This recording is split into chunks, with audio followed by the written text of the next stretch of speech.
নমস্কার বন্ধুরা, চলেছে একটা নতুন ভিডিওতে রিসু 6.4 এ। তো আজকে আমাদের রান্নার মেনু ছিল শুশনি শাক ভাজা আর মাছের ঝোল, আর সঙ্গে একটু মাছের তেল ছিল, সেটাও ভাজা করে বেশ বেশ ভালোই লাগবে গরম ভাতের সাথে। মাছ তো আমরা অনেকটাই কিনেছিলাম, তো সেইটাই একটু একটু করে খাচ্ছি আর কি। তো কালকে একটা ট্রেন্ডিং নিউজ দেখলাম, একটা মেয়ে তার প্রেমিকের সাথে হাত মিলিয়ে তার নতুন যে হাজব্যান্ড তাকে মেরে দিয়েছে। তো সত্যি যদি ওরা দুজন দুজনকে ভালোবাসতো, তাহলে ফ্যামিলির লোক না মানলে ওরা পালিয়ে বিয়ে করে নিতে পারতো। বেকার একটা ছেলেকে খাদ থেকে ঠেলে মেরে দিল। তো আমার একটা অ্যাডভাইস, তোমরাও যদি কেউ কাউকে খুব ভালোবেসে থাকো তো তাকেই বিয়ে করো, বেকার অন্যের জীবন নষ্ট করতে যেও না। তো এই দেখো, তোমাদের সাথে গল্প করতে করতে আমাদের প্রায় মাছ ভাজা সবকিছু হয়ে গেছে। এবার আলুটা দিয়ে ভালো করে ভেজে তুলে নিলাম কড়াই থেকে।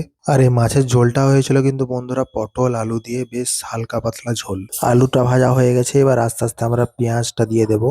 আর তোমরা কি পটল আলু দিয়ে মাছের ঝোল খেয়েছো অবশ্যই কমেন্টে জানিও। পেঁয়াজটা একটু ভাজা হয়ে যেতেই টমেটোটা দিয়ে আদা রসুন দিয়ে ভালো করে নাড়িয়ে চাড়িয়ে ভালো করে কষিয়ে নিয়ে তারপর মশলাটা দিয়ে দেওয়া হলো। আজকে মাছ রান্না হচ্ছে, এখনো আমাদের যা মাছ আছে এখনো দুদিন হয়ে যাবে। তো আমরা ভাবছি একদিন মাছের টক করব তেঁতুল দিয়ে। আমসি দিয়ে যে মাছের ঝোলটা করে সেটাও কিন্তু ভালো লাগে খেতে। এই দেখো আমাদের প্রায় হয়ে গেছে, জল দিয়ে এবার মাছগুলো দিয়ে দিলেই হবে। তারপর একটু 5 মিনিট ফুটিয়ে নিলেই হয়ে যাবে। তো এই দেখো, এটা ছিল আমাদের মাছের ফাইনাল লুক। আর ছিল শুশনি শাক ভাজা আর মাছের তেল। তো আজকের মতো টাটা বন্ধুরা, তোমরা সবাই খুব ভালো থেকো, দেখা হচ্ছে একটা নেক্সট ভিডিওতে।